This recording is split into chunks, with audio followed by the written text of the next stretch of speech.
Angela Fazio is an industry powerhouse who has overseen 40,000 homes sold and $9 billion in production. And Kristen Cantrell is one of the nation's most accomplished team leaders, helping thousands of agents build their businesses.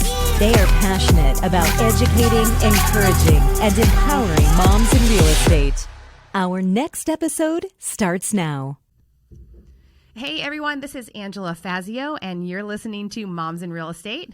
This is Kristen Cantrell, and I'm excited to announce Felicia Hernandez today. She's from Tucson, and her story is incredible. She's a fairly new agent in a new town with a new baby, and we're going to hear some details about how this wonderful woman started her real estate career in less than great circumstances. So, Felicia, welcome to our show. Thank you so much for spending time with us today. Tell us a little about yourself. Hi, thank you guys.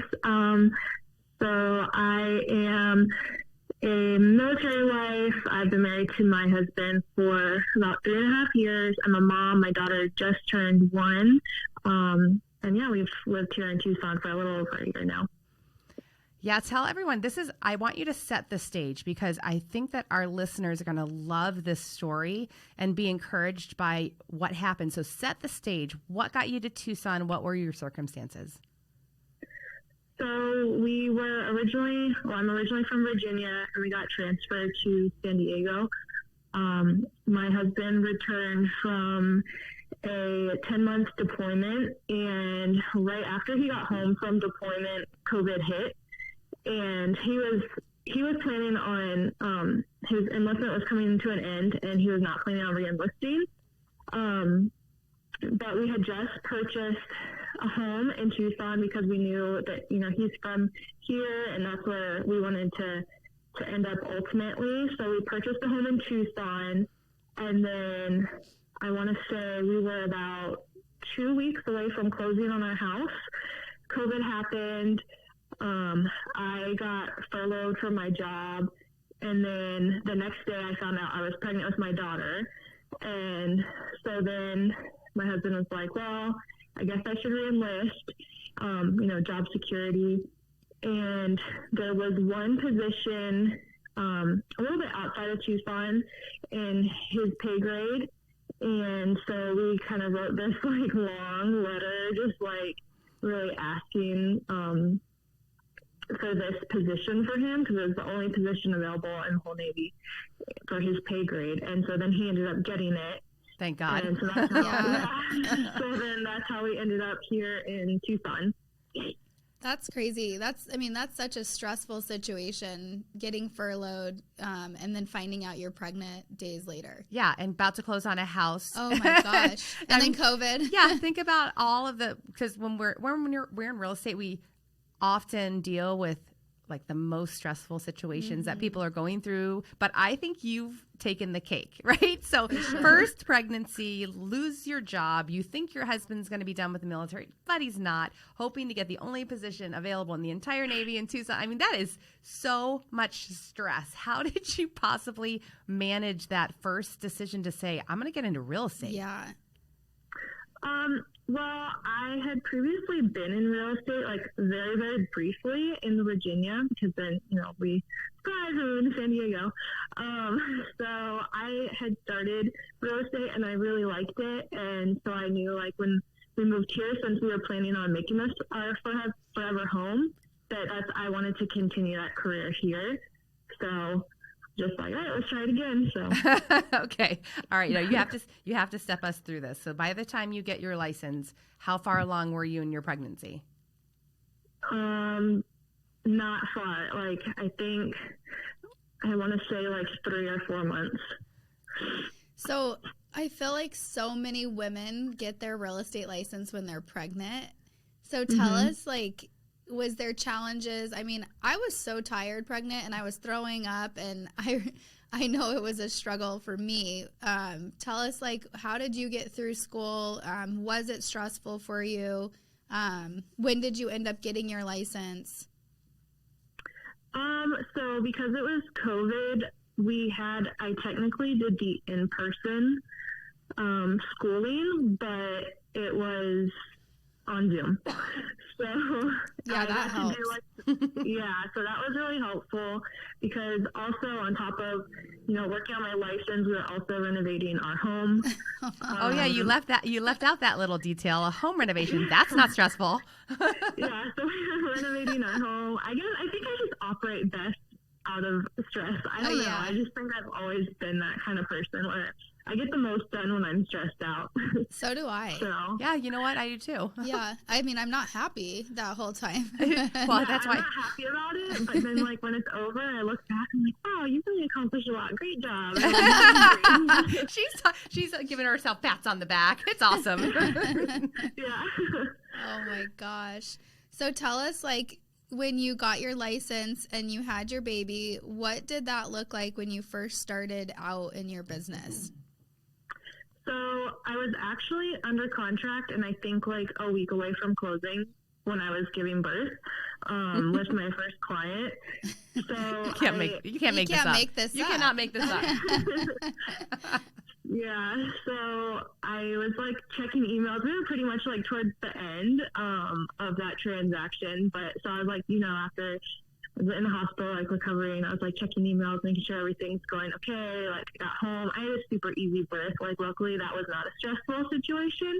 So I got home and recovered and, we closed and everything was good with that. And then, I took, I was still working, but I was kind of part-time, I guess, because I chose to do like the pumping thing and so wait. How that goes. Okay, wait. You pumped a lot. You've got to tell this because if anyone's like just tuning in for some silly reason in the middle of this, you need to like rewind and hear all of the circumstances that she has just described and now hear about the pumping part. Okay, yes. Come on, Felicia, you got to explain what you did. Well, so I knew breastfeeding wasn't for me, but I really wanted, the milk from my child. I wanted that nutrients for her versus, formula. Either is fine, like whichever way you decide. That's just kind of, I knew what I wanted to do. So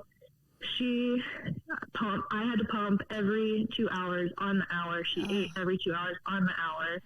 I was like overproducing. I had like a freezer full of milk, which is a great problem to have, but I pretty much was just kind of like stuck to being at home a lot. Luckily I had like the electronic pump, so when I did need to be on the go, I could take those with me. Right, that's the best. Yeah. Wait, so listen to this. When I forget, one of my friends had a pump recently, and when she turned it on, that sound, I had like literal flashbacks. My whole body tensed up. I was like, oh my gosh, because that thing was like, it is nobody prepares you for the pumping. No. But the other thing that was like such a fun thing for me was like my freezer needed so many bags of milk. I was like determined to have just a whole freezer full of milk, and I was so proud. I'd open that drawer, liquid and I'd be like, gold, right in the freezer. I literally every day would open the freezer for no reason other than to look at the bag. This is a thing. This is a thing. It is a thing. I'm not embarrassed at all. I was like really, really excelling in making milk. Yes. Oh, and have you ever dropped after you've pumped? Oh, that was painful. I did one time, and I just kind of stared at the floor. So sad. So sad. Oh my gosh. So let's fast forward. What does your business look like now? So now I am working full time. I am from, like I said, I'm from out of state. I really have no sphere of influence here. So majority of my business has been through, social media and, a couple open houses here and there. So really just kind of building on my business, creating my sphere, creating my connections, and yeah. What is your social media handle if somebody wants to go look at it? Because it's so cute. It is cute. It's at by Felicia .Hernandez. So BUY Felicia. Do you hear how creative she is? I love that. Do you have shirts made that say by Felicia with a house on them? Not yet, but I do have a friend who really wants to do that for me. So Yeah, or you need a computer sticker, like a decal. I can see it. Yeah, and we're creating you swag right now, and Felicia. then you can like post up at a coffee shop and be like typing away, and someone's gonna be like, "Bye, Felicia. Oh, are you a realtor?" And it's gonna be like, "Well, yes, I am." It's gonna start conversations. I know it. Yeah. Well, what you didn't tell our audience is like we said fast forward, but your daughter's daughter, right? Yes. Your daughter's only 1. So it's not much of a fast forward. I know. Fast forward a couple months. That's awesome. You know what? Kristen and I are writing a book that will be published by the fall of 2022. And I want you to have a chapter. And it's going to be entitled, You Think You're Stressed? Let me tell you my story. And you're gonna write that for us, aren't you? Sure. Thanks. See, I just committed you on the air.